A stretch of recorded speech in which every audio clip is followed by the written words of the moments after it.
So, Renato Simeone just released his new May dev update, which will be part 1 of his dev update for V1.6. So today we are going to analyze it, because it has quite a few interesting things.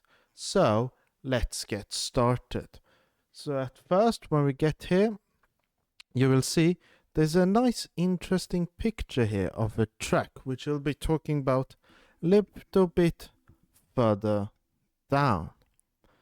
So at the start, he's talking about that everything will change here. The depth of the change is such that we couldn't possibly cover it with a single update, that he's breaking it into parts. And he's breaking it into 2 parts, since that's what he said on Twitter. And this is where the fun begins. They obviously licensed the 2024 WeatherTech Sports Car Championship, and they also want to sign, obviously, all the deals. So 7 new car manufacturers will come into the sim. And here you have the first one, Audi. But I have some theories over what the other car brands will be. Okay, so the list I have is obviously Audi, as he's confirmed now.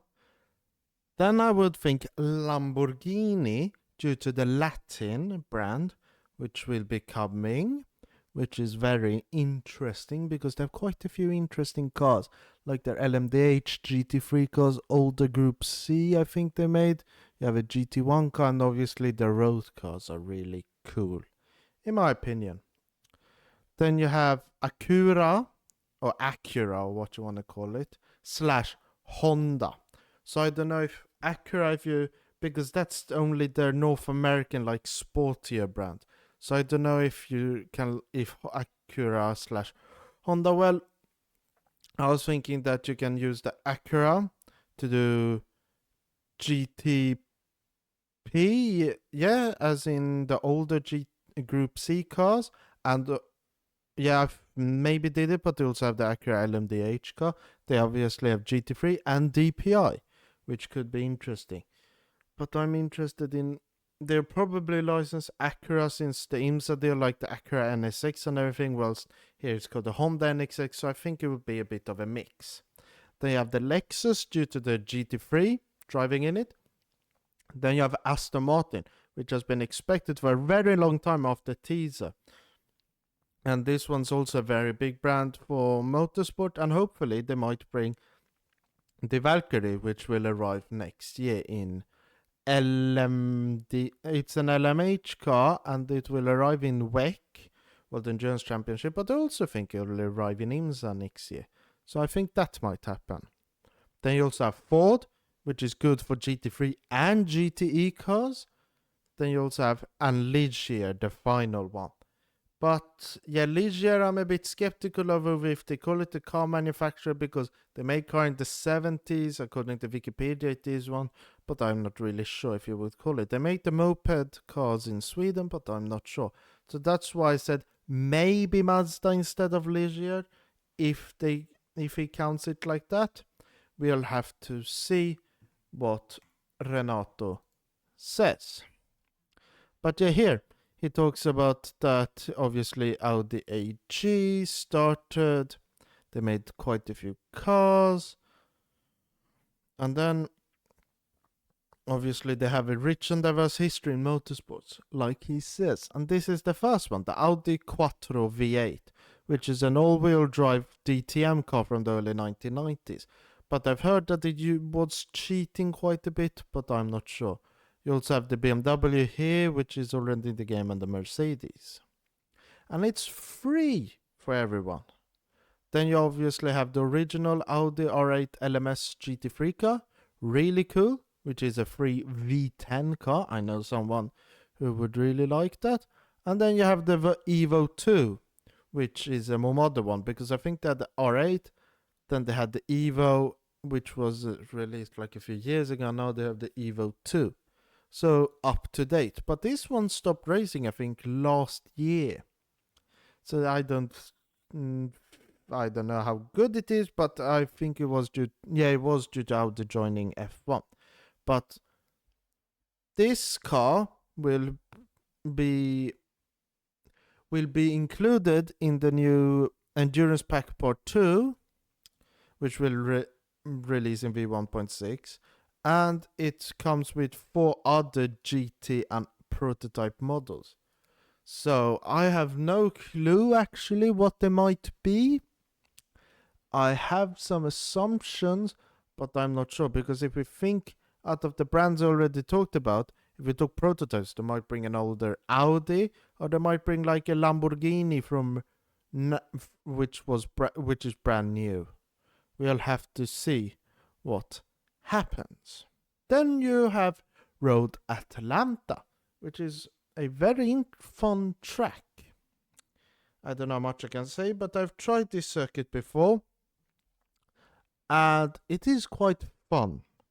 It's quite fast flowing, and you also have these corners here. You have the S's, which can be quite hard.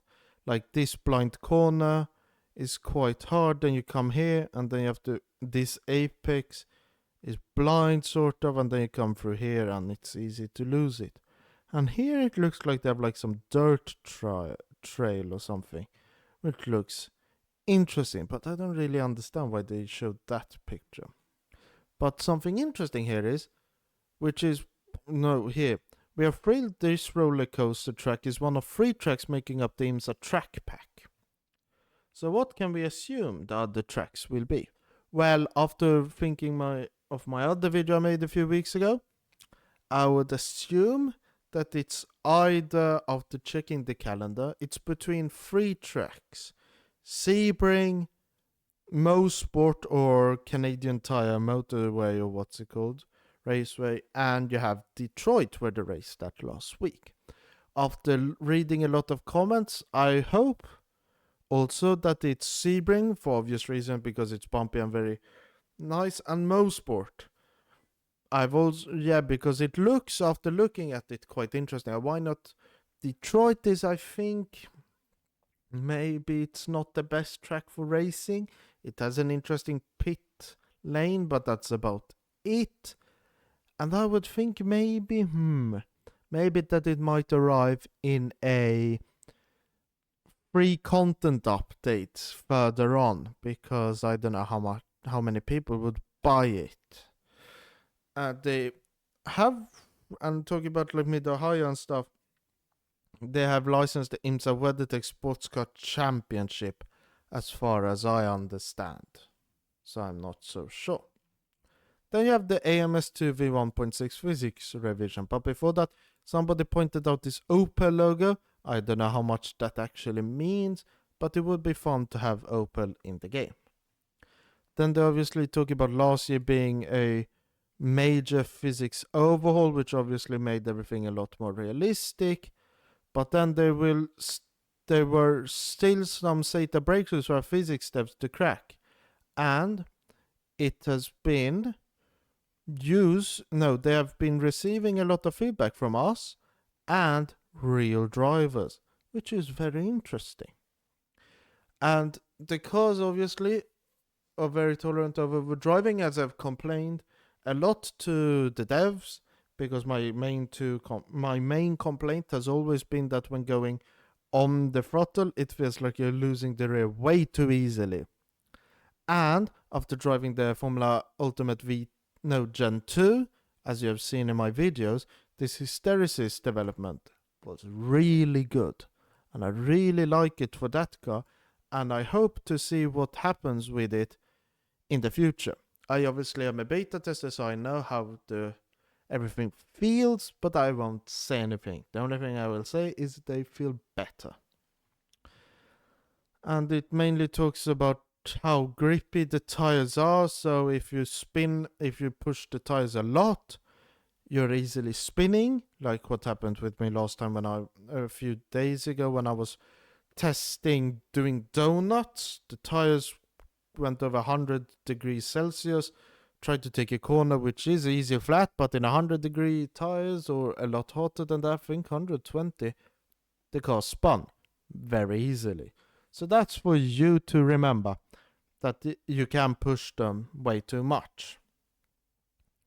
And obviously he likes here, while not as comprehensive as the V1.5 revisions, the physics revisions of V1.6, Net and Evolution, that's at least as significant as of V1.5 last year.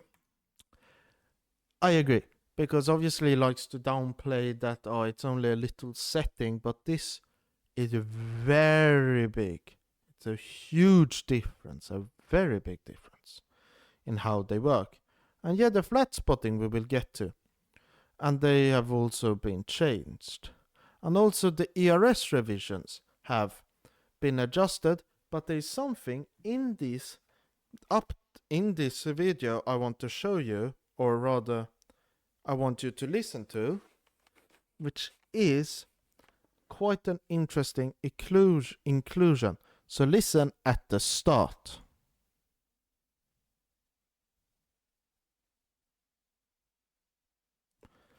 That hasn't been in the game before, which is what's very known from the Cadillac especially, that you start, uses the electric engine, and then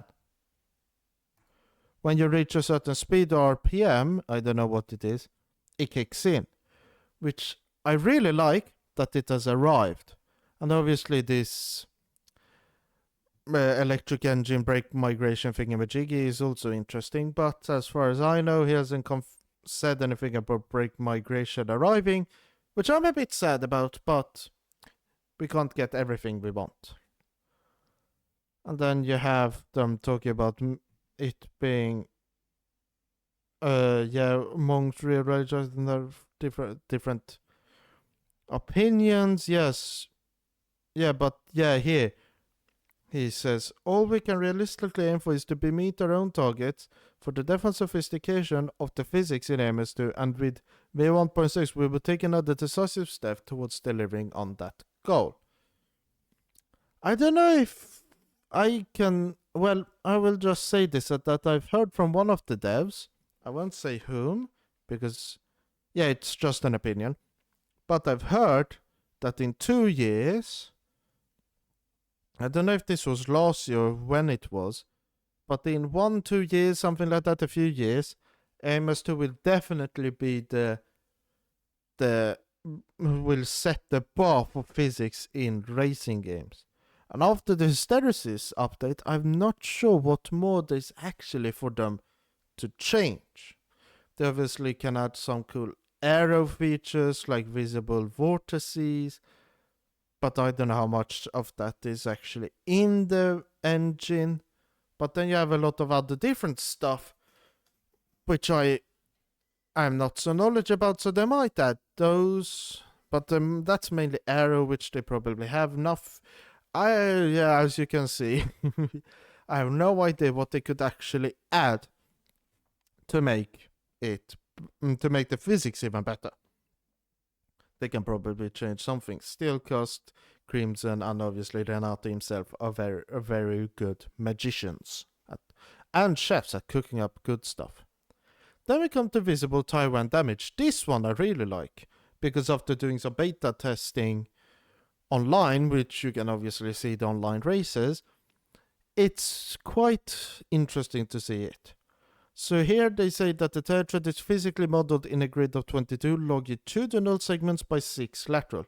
So if you don't know, longitudinal is like that, and then lateral are like that. So they have 6 segments like that, as in the actual, circumference of the tire, and then they have 22 which go of the width of the tire. You can see it here. This one looks brand new. They have something which is like 50% tread depth left, and then you have something which looks 0. But here, something which I am interested in. Yeah, you can still see when looking here, this is quite nitpicky, that it's still maybe not like fully grooved, like as in the grooves are maybe not fully 3D. I might be wrong there, but if you check the tires, the don't fully look like they're 3D grooved. And then here you have what I've been talking about, the flat spots. These I really like. But something I would like to see is that the flat spots can go deep enough that you can get a puncture, which I think happened at Paul Ricard for a few F1 cars. Then it talks about FFB and obviously noticing wheel lockups, and then them corresponding to this. Then also I hope the UI changes so you can actually see them. Yeah, future updates will see other types of tire damage also represented both physically and graphically. Ooh, hopefully that means deflation and punctures, and a new option to limit number of new tire sets available. Then we have some new V1.6 up developments. And what we can read here before we cover some other valuable V1.6 updates, let me reinforce again that this is just some of the ground we have already covered for it. Besides, I think this should be besides the aforementioned extra and announced content and the UI overhaul, we have a number of substantial AI developments, including much improved defensive and blue flag behavior, and some multiplayer wins already in the bag. But these fronts are much more we will cover in a follow-up dev update once Welcome Them is complete.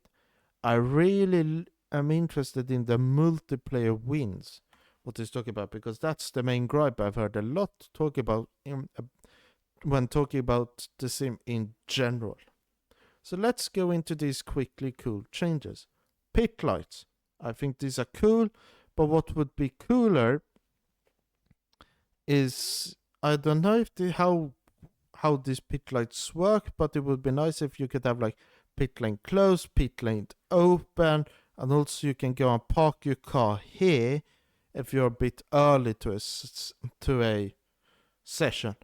They have the racing line, which you can see here, changing the grippiness level of that compared to the rest of the track. And also in the wet, it's becoming more slippery, so you have to do wet lines, which I really like. And then you also have vehicle windshields, where they have tints and reflections, and then scratches and fingerprints. You obviously don't hear anything here, because I think they were trying to mask the Audi car. And then improved, and oh yeah, they've added new vehicle lights, but improved particle effects. I think this is a really cool one about the clouds of white smoke. But let's also listen to the engines.